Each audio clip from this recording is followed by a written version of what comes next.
So here we go.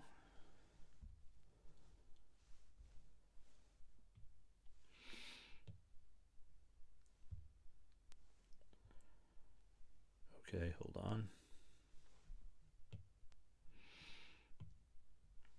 All right.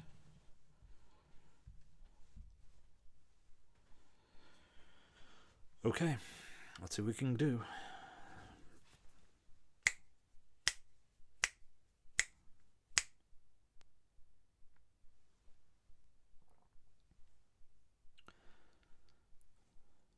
All right, welcome. In this lesson, we're going to be trying to unpack, just introduce ourselves to Kenneth Burke's idea of logology. Now, logology is a complicated idea, but let's restart that. Let's not scare them that quickly.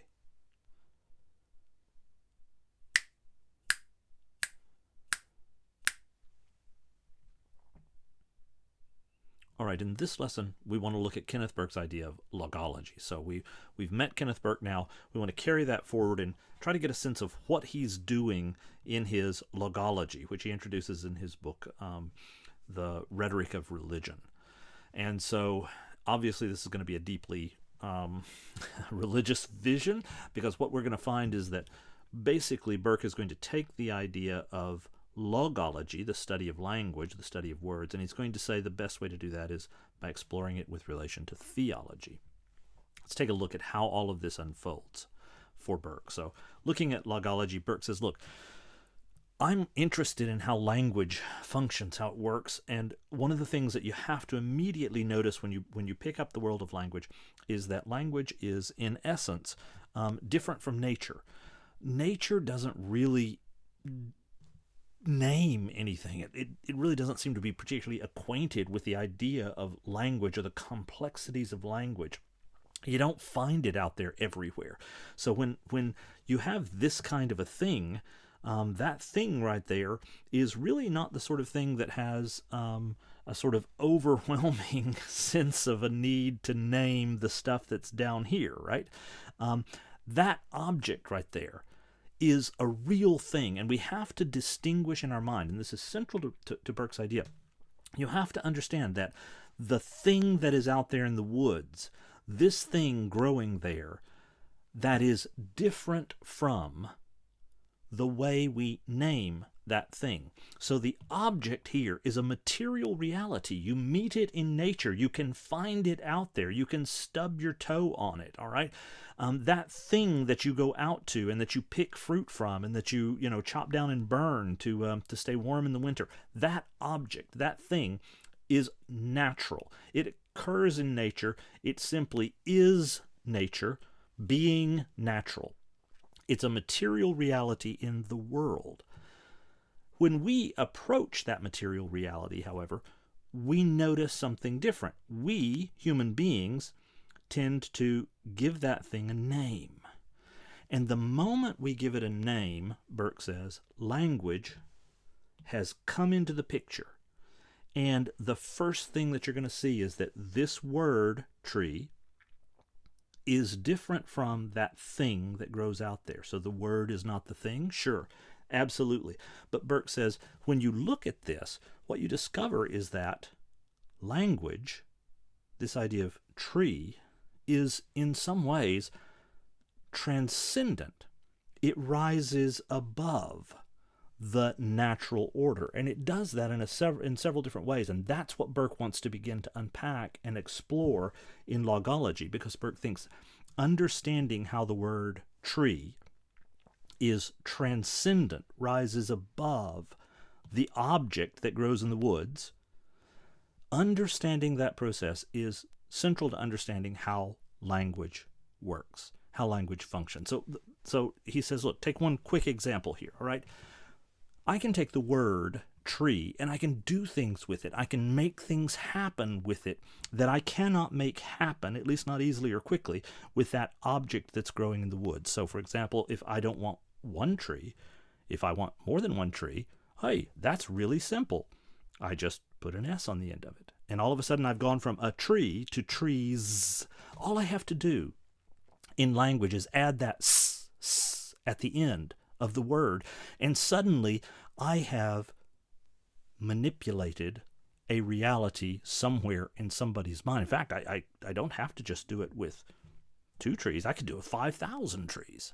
Okay, now Burke says, if you want to understand, think about what you did to make a tree into 5,000 trees in language. Really, it was quite simple. You put that s at the end and you added 2 words, 5 and 1,000. Bingo, you're there. Now you've got 5,000 trees. But stop. Think about what would have been involved, Burke says, trying to turn one tree out there in nature, one of those things in the forest, into 5,000 things in the forest. Okay, well, that process would be entirely different, utterly unlike what we did with our words. Our words are freer. They're easier to work with. They rise above the reality because we can do things with the word that in nature would require effort and time, energy, almost unimaginable time to turn a tree into 5,000 trees. I mean, that would just go on and on and on and on and on. So somehow the word is actually easier to deal with than nature, than the realities, the material conditions that are out there. So this word is not exactly, directly, somehow mysteriously connected to these objects out here. We can do things with the word that we cannot do with nature, or that we cannot do easily with nature. So the first thing that Burke wants you to notice is that language is somehow separate from nature. It seems to be something other than natural. You see where that's going, right? It must be something metaphysis, metaphysical, supra natura, supernatural. Language functions as if it were itself a participation in reality that is not found in nature. And that sets Burke to wondering, okay, wait a minute. How does that happen? How did we human beings come to that place where the word tree seems to function outside of the conditions of nature? So nature is that thing growing out in the woods. Tree is a word you and I exchange between ourselves that seems to magically transfer thought from one mind to another. It's as if the word tree, it's as if naming a tree tapped into some kind of reality that is not material. It's not found out there naturally in the world. And Burke is grappling with and he's wrestling with that idea. Okay, that's where he's starting. And he says, I can kind of see how language becomes transcendent at one level. So, for example, let's take an easy word like grace.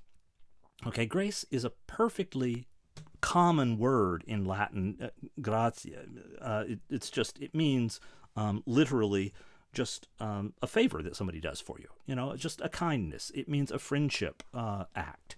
Some kind of esteem, just a recognition, or some service that somebody does for you. You know, I know you're sick, so I got your mail and I put it up at the, by your front door to help you out. That's a grace. It's just a friendly gesture, a kind of favor, a kind of, sometimes it's an obligation, a duty, but basically it's just this common word. It doesn't have any particular power.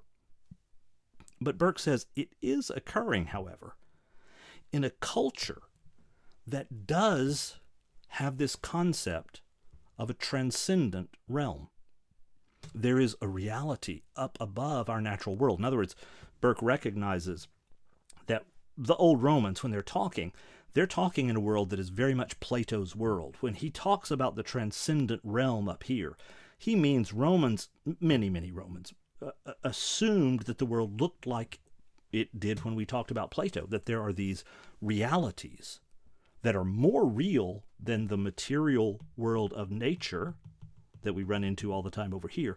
These realities that are more real than the natural world that exist just outside of nature, just beyond the border of the natural world.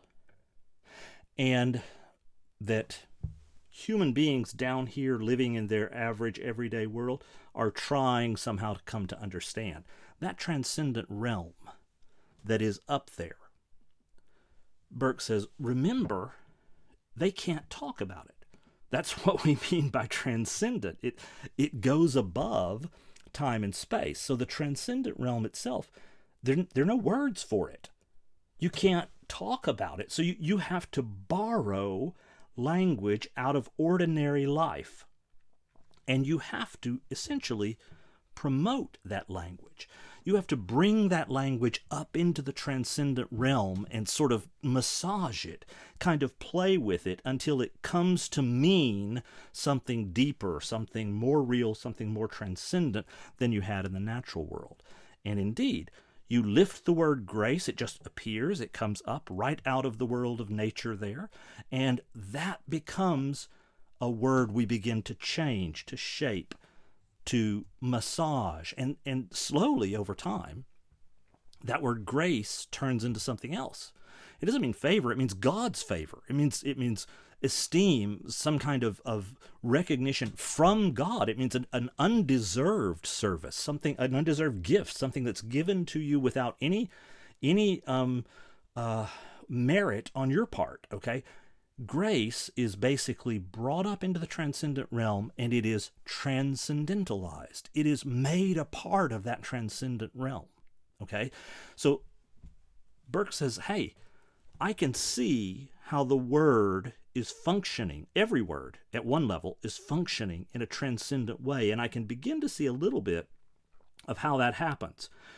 Because the transcendent realm is beyond speech, beyond telling, we take ordinary words and we bring them up into that transcendent world, and we work with them up there to see if we can make them capture some idea of this divine, transcendent, godly world that's above us. Now, here's the catch, Burke says. Once a word has been brought up into the transcendent realm, and it's been theologicalized, okay, it's been turned into a theology, a way of theologos, so a word about God, right? Theos, God, logos, word, theology. Once a word has been theologicalized, it's become a word that helps us talk about God, then that new divine meaning that we've put on that word, guess what happens? Well, that bleeds back down into ordinary language. And all of a sudden, now you can talk about, grace in a sort of literary way, a poetic way. Oh, there's a poetic grace to that story.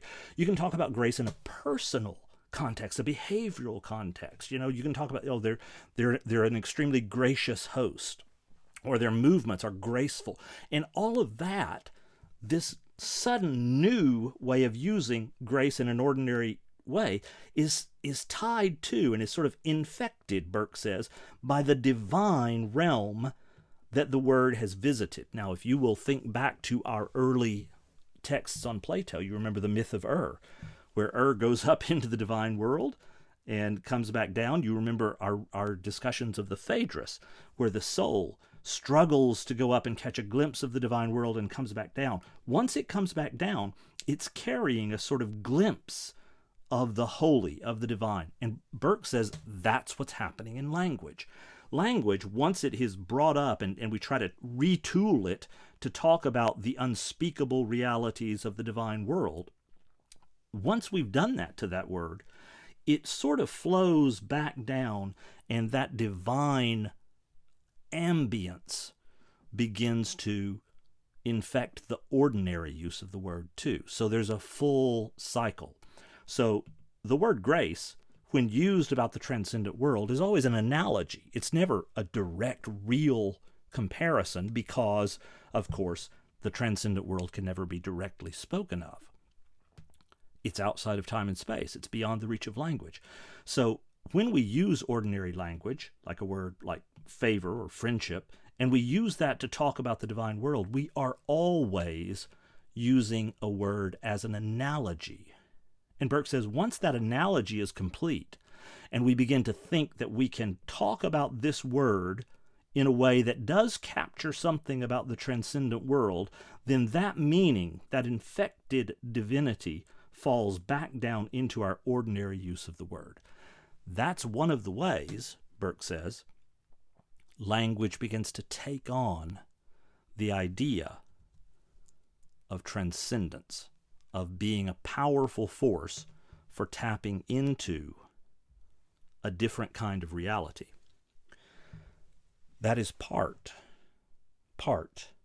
of what Burke is dealing with when Burke takes up his idea of logology. Now, I said at the beginning, logology is going to be a kind of analogy, a sort of parallel to the idea of theology. All right? And remember, theology, we said, it's words about God. Okay, so Burke says, good. We understand theology is a sort of words about God. Okay, great. That's spectacular. Here's what I want to do. I want to take up the idea of logology. I want to explore words about words. That's what's valuable. That's what's important to me. I'm not so interested about God. This is not a concept that ever captures Burke's imagination, right? But he's very interested in language. And so he says, I see, given this transcendent property of language, and he's talking here about just ordinary language like the word tree, right?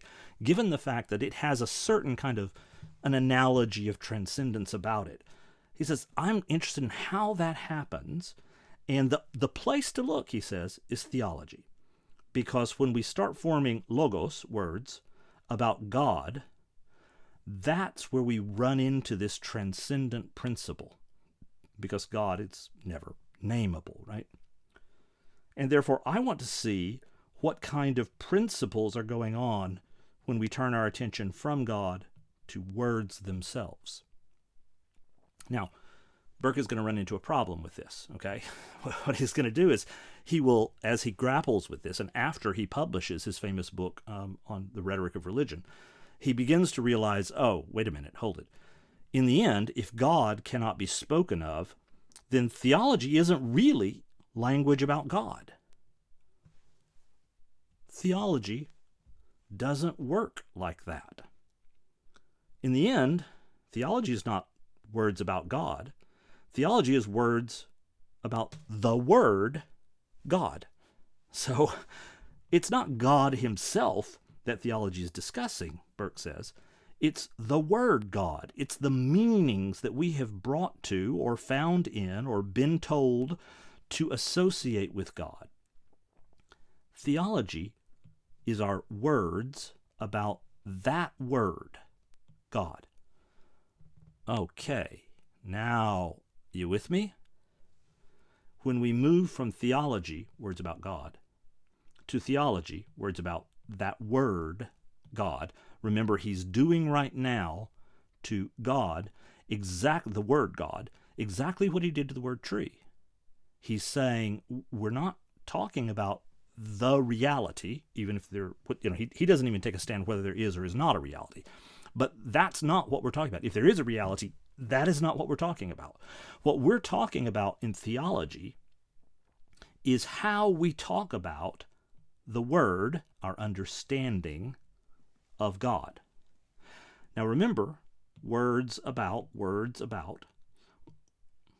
logos, that complicated word, which means reflection, it means considerations, it means evidences, reasoning, reasons, argument. It has all these complicated meanings. So word, logos, words, plural, logoi, we're thinking about all the reasons, reflections, considerations about, well, same thing. Reasons, reflections, considerations.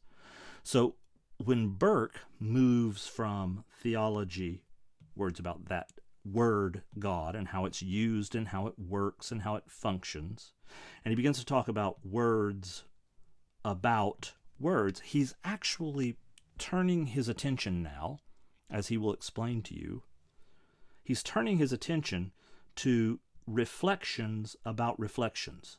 reasoning about reasoning, thinking about thinking. And it's, of course, you very quickly realize, okay, wait a minute.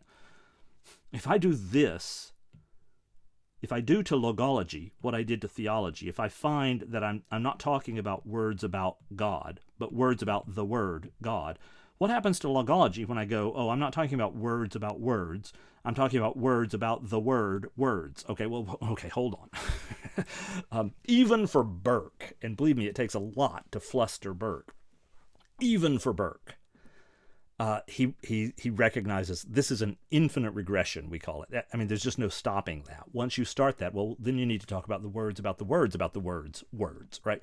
And there's no stopping it. So he says, you've got to put the brakes on somewhere. We've got to get a handle on this, or we're never going to understand either language or religion or the relationship between them. And so he begins to say, look, when I talk about reasoning, here's the bottom line. All right, this is what I'm finally, in the last analysis, this is what I'm after. I'm after about reasoning about how meaning happens. How do we come to understand what it means to think, to reason, to use language? That's what I'm after. That's what logology is supposed to tell us. And the only way it's going to tell us that is if we look very carefully at how words function in a theological, transcendent frame. That should tell us about how words function in an ordinary frame.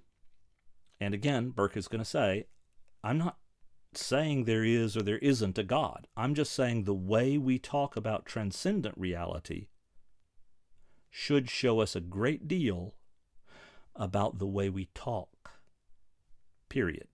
Because reasoning seems to follow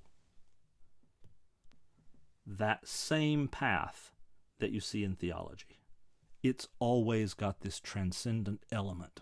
And we have to isolate that transcendent element, and we need to bring that transcendent element forward to understand the baseline of what's happening.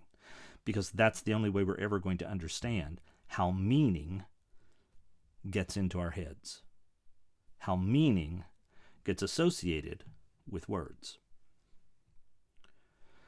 He's going to give us a method for doing that.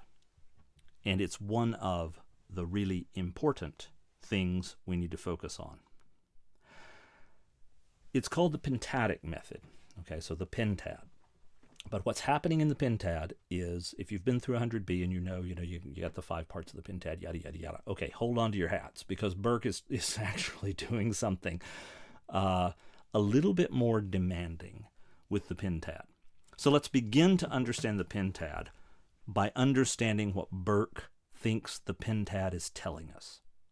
So, looking at the pentad as a method, part 1, here is what Burke thinks the pentad is revealing to us. So to understand this method, you're going to need to get acquainted with 3 terms, okay? Terms that Burke highlights as the negative, the hierarchy, and guilt, victimage, and purification. Now, I realize I just smuggled 3 terms into the 3rd term, but hold on, because that's all one idea in Burke, as we will see when we begin to unpack it, all right? Each of these terms has an absolutely crucial element to understand. So if you're going to understand how at least Burke's vision of rhetoric and religion interact, you need to understand these terms. Fortunately, you should be able to get them. They're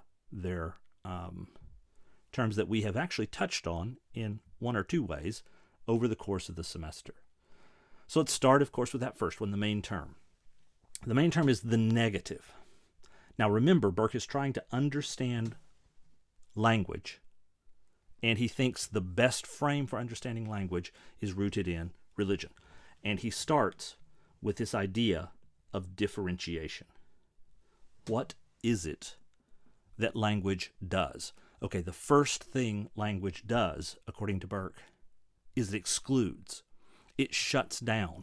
It says no to every other possible meaning. That's its core idea, its core contribution, actually, is that language is constantly excluding possibilities.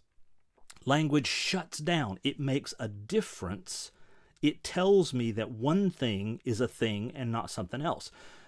Language is built on this. It is the fundamental aspect, so that when a word is spoken, all other ideas are shut out of your mind, and that single idea is brought forward. So I can say to you sailboat, and when I say sailboat, you imagine one thing.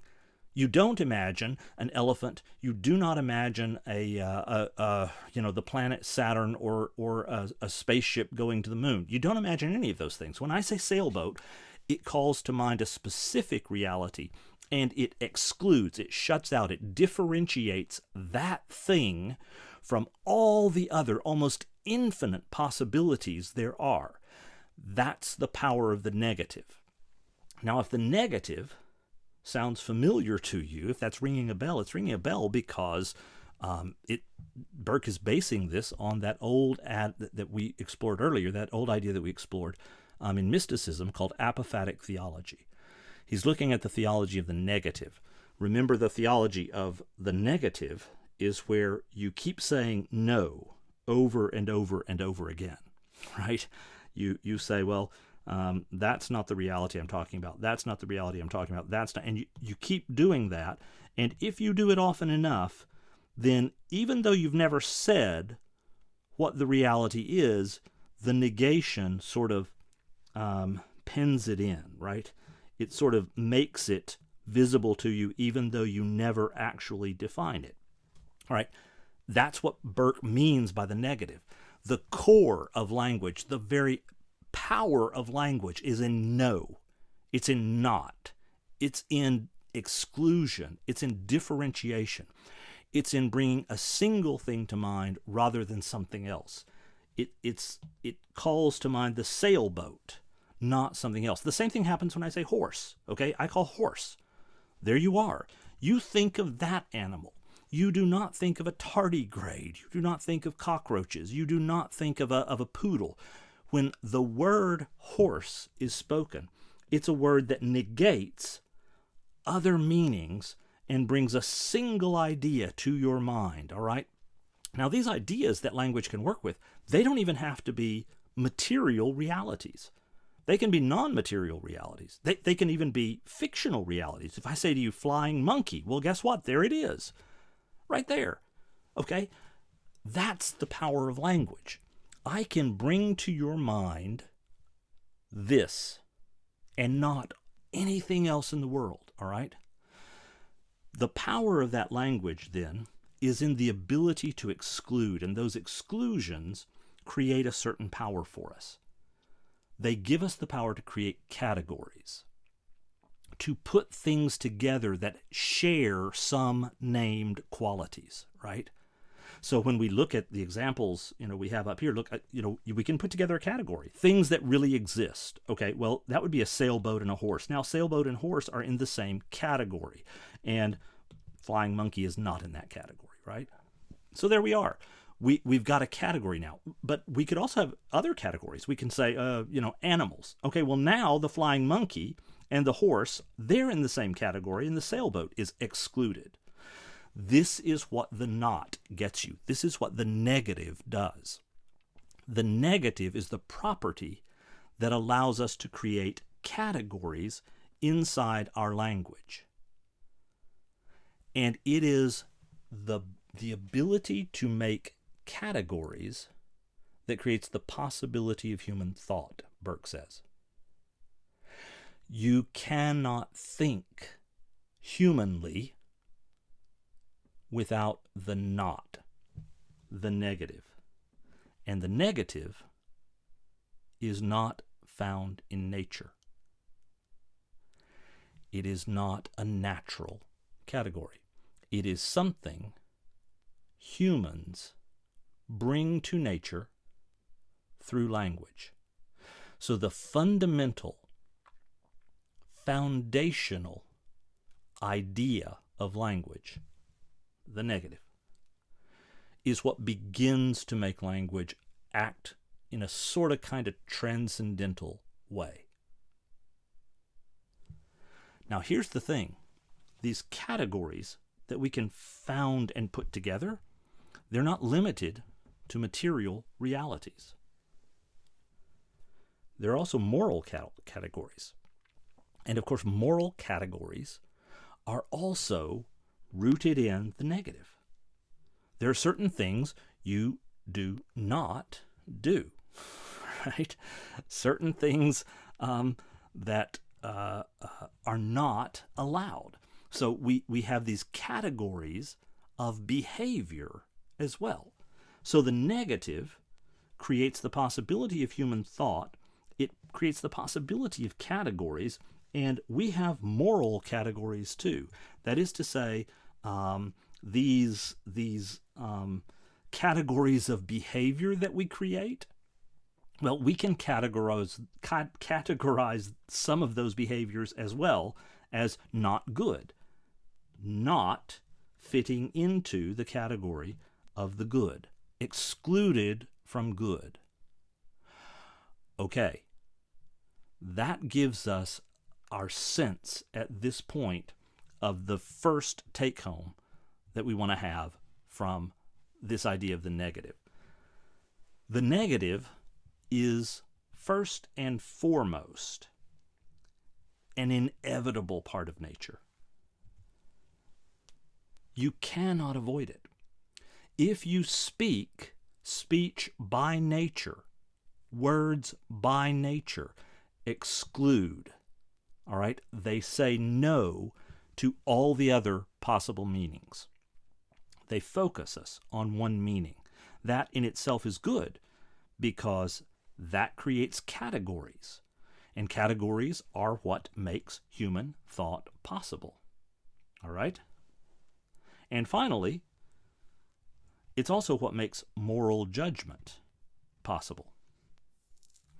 Now, with those take-homes, we've started with the negative in our three terms. Here are the others down here. Three major terms that we've got to get our minds around.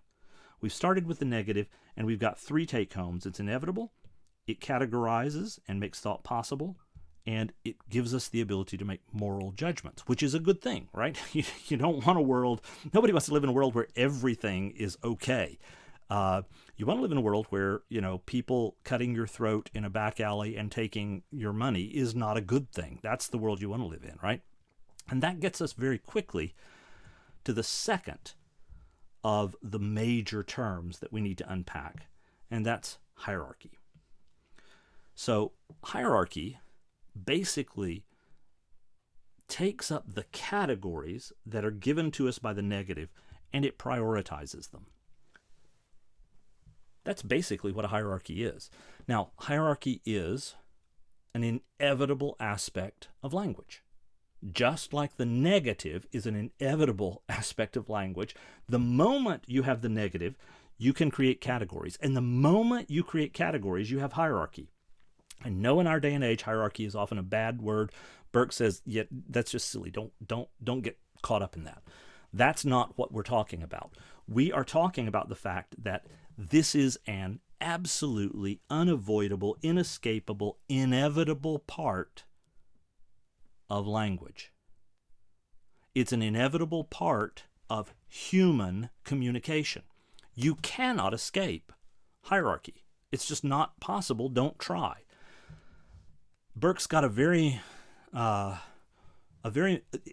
view of hierarchy is much more nuanced than you find in many people's writings today.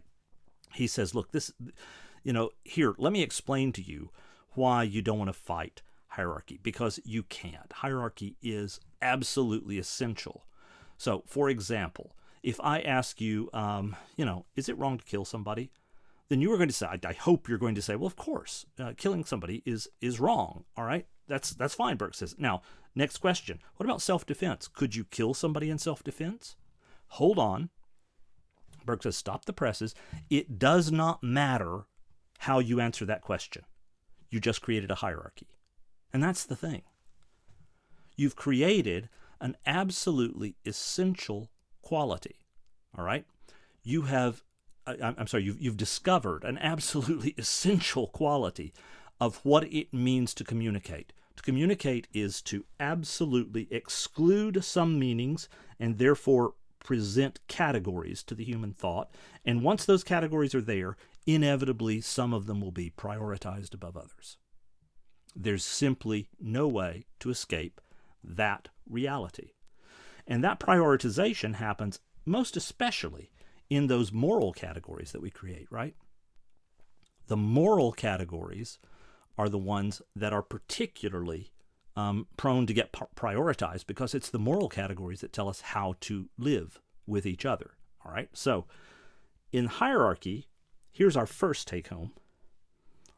Like categorization, like exclusion, hierarchy is impossible to avoid in human communication. It is absolutely inevitable. Ann Burke says, well, okay, hold on though. That may not be a bad thing either. Like exclusion wasn't a really crazy bad thing. Well, maybe hierarchy is not a bad thing either. Let's take a look and see what he means. All right. So for Burke, when we start talking about these moral categories, we're talking about values, right? The values we all have.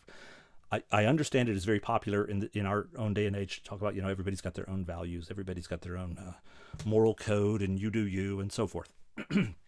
Right, some wisdom there. However, in the tall and the short of it is, when we go out and we start looking, it just simply doesn't hold up that there are all these different values out there. The truth of the matter is, when we give our attention to the kinds of values that appear across time, all right, I mean, whether you're in ancient Rome, ancient Greece, the Middle Ages, doesn't matter.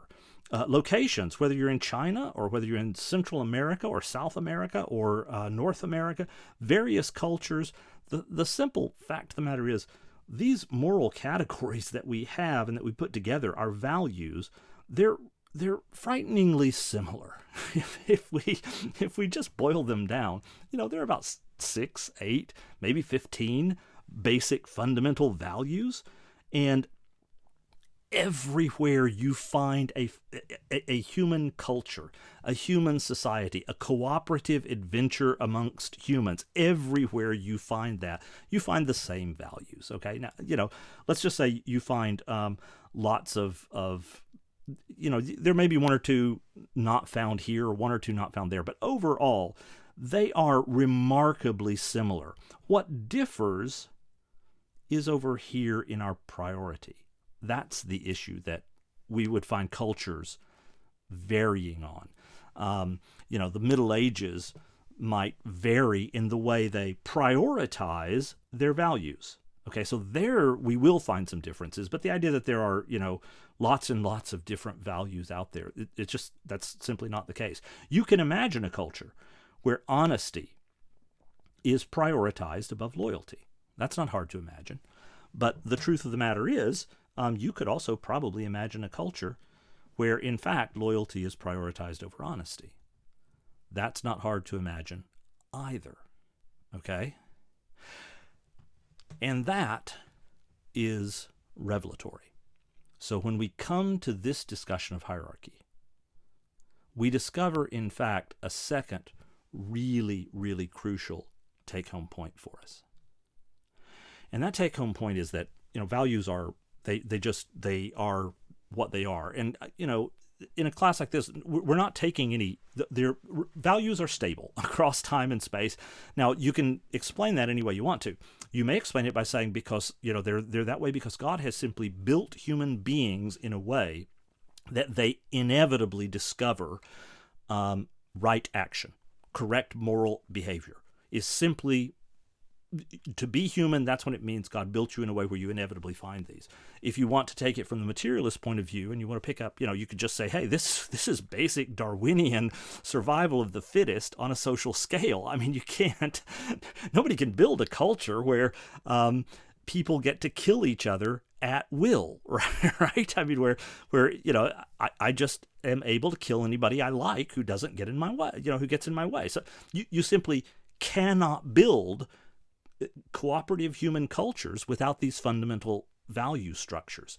Now, there is some leeway in how we prioritize those values, as we say, but the take-home point is remarkably stable values, but different priorities of the same values. And what that tells us is this idea of hierarchy is very important, because hierarchy defines who we are. How you pick up and categorize your moral categories defines who you are. So there are two take-homes in hierarchy. Hierarchy is impossible to avoid. It's inevitable. And hierarchy is the definition of who you are. It's your identity.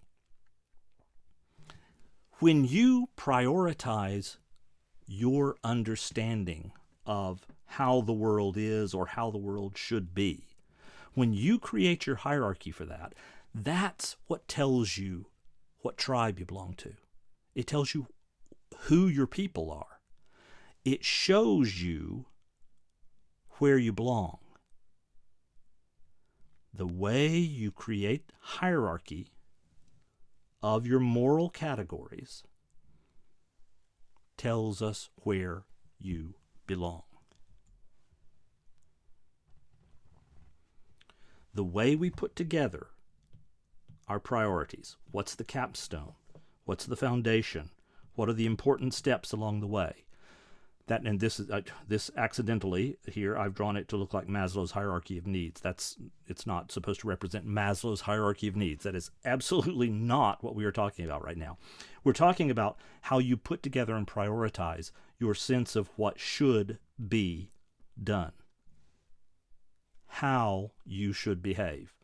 Your priorities in that regard will shape your identity.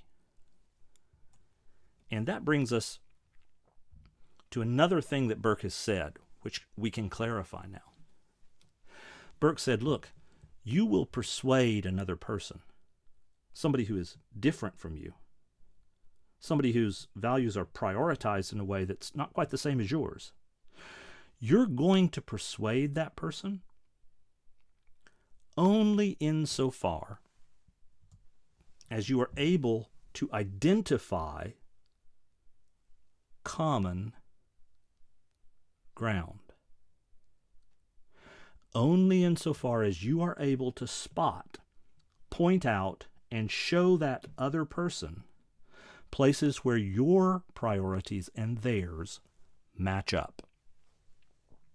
The more spaces you can find where there's a similarity in your priorities, in your hierarchy, in your identity, the more likely you are to convince that other person that what you're saying makes some sense. Link up, put together lots of different categories, show them where several spaces in their hierarchy match the spaces in yours. Yeah, sure, there are differences. Absolutely. Here, here, here, here. Yeah, sure, we've got some differences, but look at where we have common ground. These are spaces where our hierarchies overlap. Burke says that's the key to allowing the transcendence of language to operate in a way that persuades the other person. So that's the way we reach out to and persuade the other. But when we look and when we find that, in fact, somebody has lots and lots of overlap between us, then we're in the same group. We belong to the same set. That makes us into an us. And it makes us different from those whose hierarchies don't look like ours. That's the fundamental way we distinguish between us and them. Now hold that in mind. The very nature of language excludes many, many meanings, because when I say sailboat, it excludes all other meanings. When I say flying monkey, it excludes all other meanings. The negative creates categories. Once the categories are acknowledged, once we know that this point of exclusion creates categories, we immediately move to ranking or prioritizing those categories. And when we find those who prioritize their categories very much like ours, we say we're in the same group. We belong to the same tribe. We are together. Hierarchy is impossible to avoid. Hierarchy defines who we are. That is a basic introduction to the second of Burke's three really important ideas here. Let's move on to the third one now. The third one is that sort of montage of guilt, victimage, and purification. To understand how this works, if we've got the idea of category stemming from the negative, and if we've got the inevitable sense of hierarchy, which forms identity, then Burke says we can begin to understand what happens. Basically, we have that identity that we recognize, that we embrace, that hierarchy of values that is ours. And from that hierarchy of values, we suddenly establish an ideal. We put together what is fundamentally and essentially our priorities, our set of values in an idealized form. This is who we ought to be. This is who we really, really want to be. We want to fulfill our hierarchy. We want to order our lives according to the identity we've found or chosen or been given. Can come, your hierarchy can come from a thousand different places, right? You may choose it. You may be given it by your community. You may find it. Perhaps it's revealed to you by God. Wherever it comes from, it becomes an identity that is an ideal. It is what you are striving for. But in the end, what you are striving for never really works out perfectly. There's always this blemish. You discover as you try to work out your ideal identity, as you try to live up to the hierarchy, the order of values that you have established, that you have recognized, that you have submitted to. As you try to do that, you inevitably discover, Burke says, some part of you, some part, somehow, somewhere, has put some kind of a blemish on our ideal, almost divine, transcendent, supernatural identity. The ideal identity has been stained. There's a blemish on it. Now, since this is our ideal, since this is the way we are ordering our lives and the way we wish to order our lives, since this is what guides us in all things, having that blemish is unacceptable. We have to do something to rid our hierarchy, our ordered, our ideal identity. We have to rid it of this blemish. And how do we do that? Well, Burke says the first step is to acknowledge that the blemish is there. Mea culpa, mea maxima culpa. This is my fault. It's my fault. There's some kind of way of dealing with this. But the first step is to say, there's been a failure. You have to acknowledge that the blemish, the sin, is there. That's your first step. Because you can never repair any blemish. You can never remove any sin. You can never take away any failing until you look it squarely in the eye and say, this is a failure. This is a failure, and it must be dealt with. Okay, once you then have acknowledged the failure, once you acknowledge your guilt, that there is a problem here, well, the next step is victimage. Victimage is a complicated idea. This sin, this stain, this blemish, this failing is going to require a sacrifice. Now, why is it going to require sacrifice?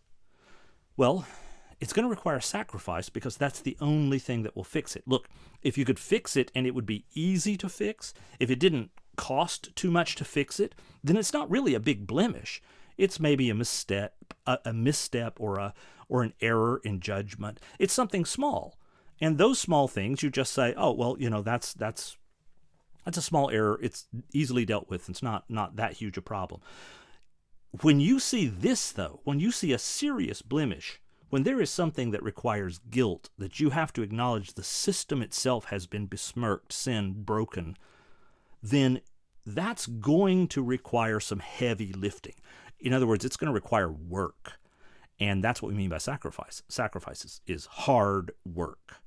And so somehow we're going to have to work really hard to get this blemish out of here and restore the purity, the order of our ideal identity, of our hierarchy of values. So this sacrifice is going to be costly. And Burke says there are a couple of ways to do it. All right, here's the first way you can engage in sacrifice. The first sort of sacrifice, Burke says, is mortification. Mortification is where you say, this blemish is my fault. I have found the source of the sin, and it's me. It's inside me. Somewhere inside me is a failing, a problem, a sin, a brokenness that does not allow me to live up to the ideal that I know I want to. That's a problem. I am the source of the blemish. And Burke says mortification is one kind of sacrifice where you say, yes, it's me, I am the source. And that means you have to do things.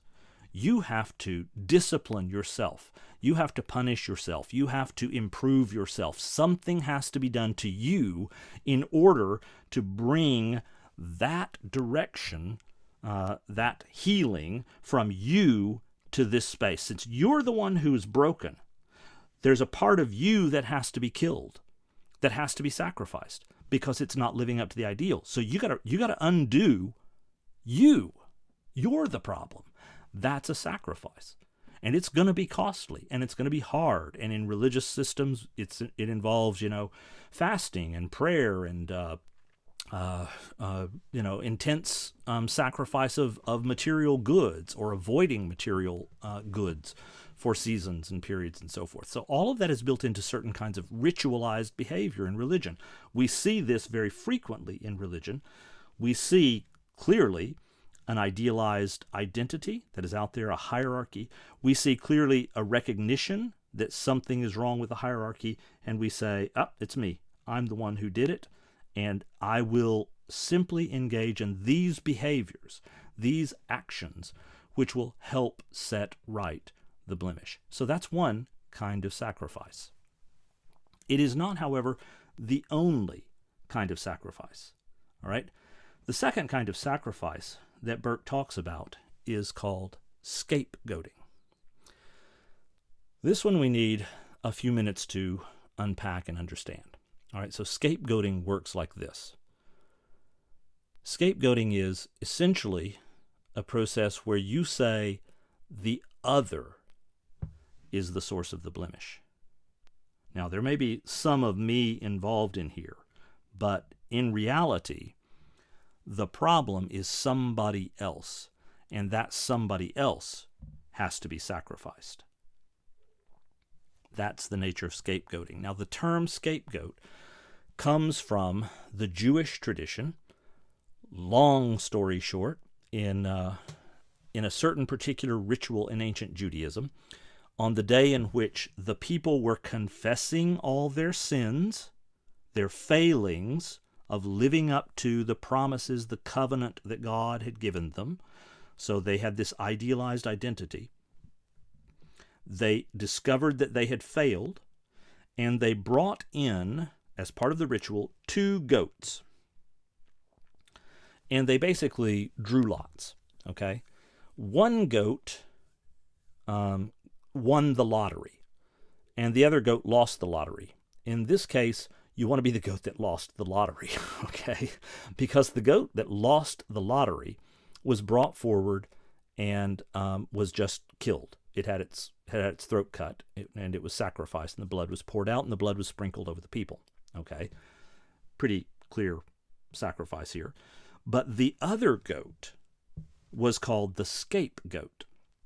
At least that's how the English translates the Hebrew when it comes into the 15 and 1600s into English. The scapegoat would be brought forward, and what would happen is the priest in the ritual would lay his hands on the head of the goat. And while he had his hands on the head of the goat, he would repeat the sins that the people had committed, and he would lay them on the head of the goat. So the goat becomes essentially a beast of burden. This goat is going to carry the sins of the people. And that goat, once all the sins have been confessed, the failings have been brought and placed on the head of the goat, then the goat is handed to a man who's standing nearby and is led out into the desert.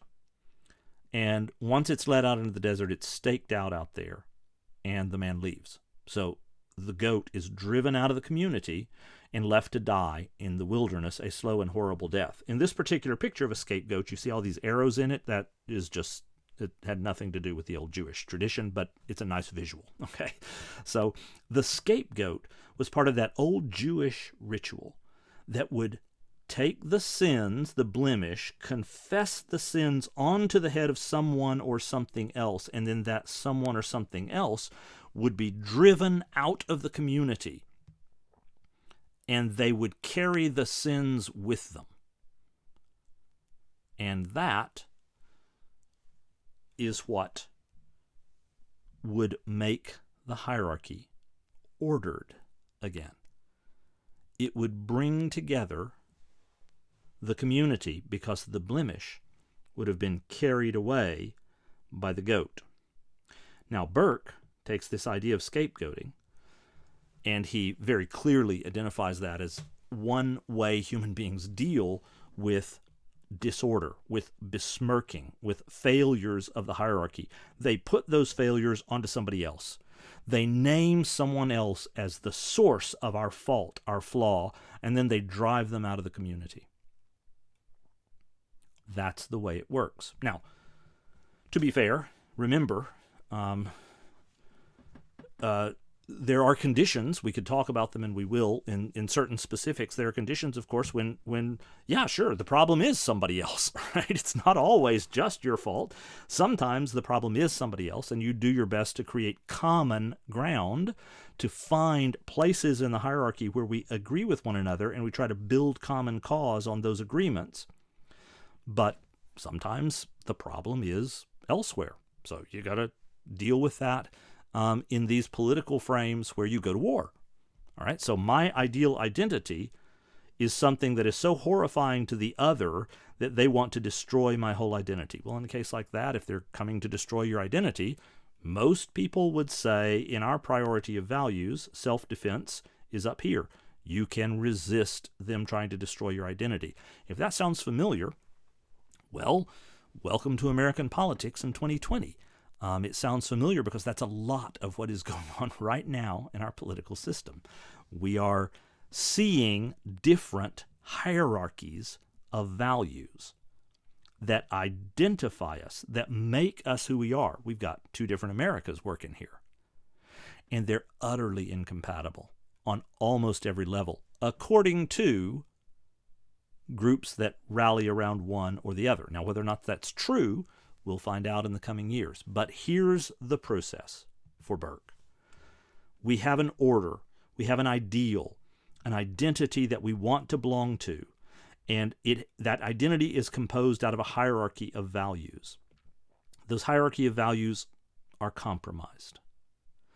We acknowledge the compromise because that's the only way you can repair the order in the world. But then it is, if it's a serious order, if it's something worthy of guilt, then that's going to require sacrifice. Sacrifice is going to come in one of two ways. You're going to say, I'm not living up to the ideal, it's me. I'm going to work hard, and we're going to take the following actions, and we're going to rebuild, and we're going to cleanse, and we're going to purify our order, our hierarchy, and we're going to make it better. We're going to return to the ideal. Or you can engage in scapegoating. You can say, our ideal, beautiful order and hierarchy, it has been ruined by them. They're the ones who did it. Drive them out. Cast them forth from the community. And one way or the other, that casting forth leads to a different experience. Sacrifice restores the idealized order. Whether it's mortification or whether it's scapegoating, there is a power in the sacrifice that brings to that failing a reordering. It purifies. It cleanses the order. It makes the order better. It returns it to the ideal. The blemish fades. All right, I hope you can see there are a lot of ways this process of victimage over here can go horribly, horribly wrong, right? It's not hard to imagine it in lots of ways being really problematic. On the other hand, it is possible to discover that, ooh, here's a problem, and it's other people's fault, and when we talk, when we converse, when we engage in discourse, the scapegoating can turn into dialogue that brings us both to a revision, a sort of restructuring of our ideals, so that we both see a different world. So if I'm your scapegoat, and you're my scapegoat, we can kill each other. That's one way we could solve this. But we can also discourse. And discourse might lead to deeper understanding on both our parts. So that's what you're up against, Burke says. But of course, this can go horribly, horribly, horribly wrong when you start blaming other people, often without very good reason, and you say they can't be here. They can't belong to the infinite, eternal, idealized reality that we're all building over here.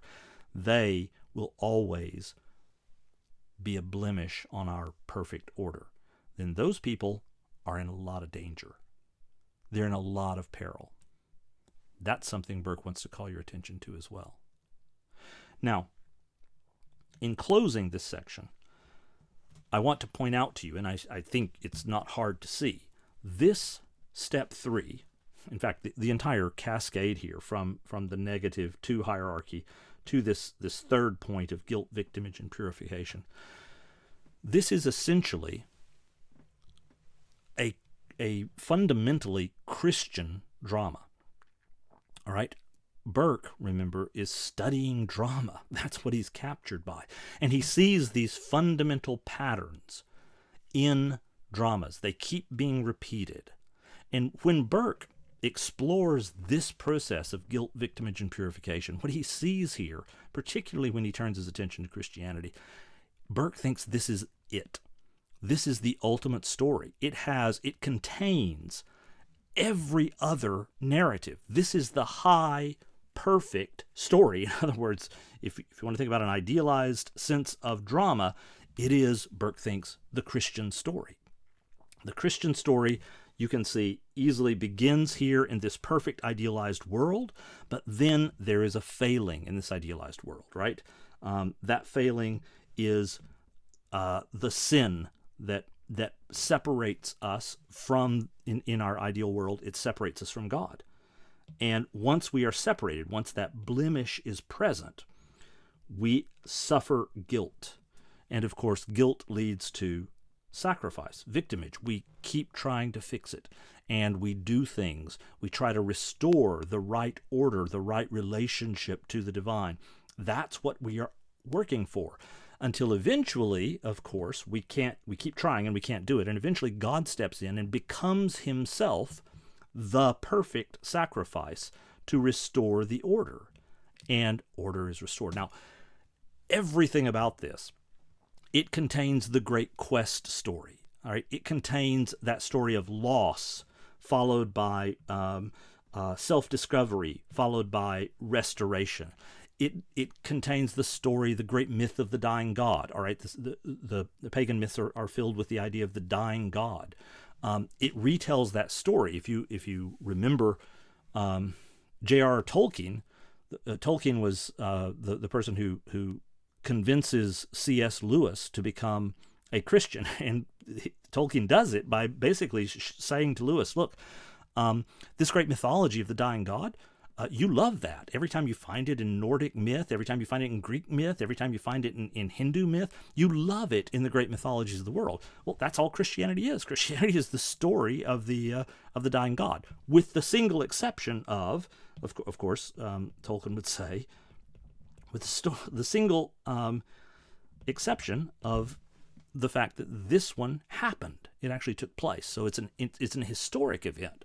So I don't know why you hate Christianity so much. You should love Christianity. It's all the great myths with the added bonus of having actually taken place. That was Tolkien's argument that brought Lewis to convert to Christianity. So arguably, Burke says there isn't a better story. Now, hold in mind, Burke is not himself a Christian. He never moved an inch in any religious direction toward Christianity, but he loves everything about Christianity except Jesus and God. Okay, that's what it boils down to. He finds in Christianity what he understands to be the ultimate Platonic telling of the story, the dramas. And when he sees that, he sees those dramas playing out in a way that fulfills the whole transcendent scope of language. This is what explains language, Burke says. This kind of narrative, this ultimate story, is what explains how language transcends nature, and that explains why language is so frighteningly powerful. Language is part of the blemish, but also the thing that establishes the ideal order, because language, put to the right use, can bring blame and horrible things to other human beings. Remember, Burke is unpacking this entire process in the aftermath of World War II. This idea of scapegoating, he's thinking here very clearly of the Nazis scapegoating, particularly the Jews. They scapegoated a lot of other people as well, but the Jews especially got their attention, and they were blamed for the blemishes in society. This is the ultimate story, and it's the ultimate explication of logology. It's the ultimate explication of how language actually works. So, that's going to bring us to step 2, and we're going to talk about the pentad as a method, as a way of doing criticism in a little bit more depth.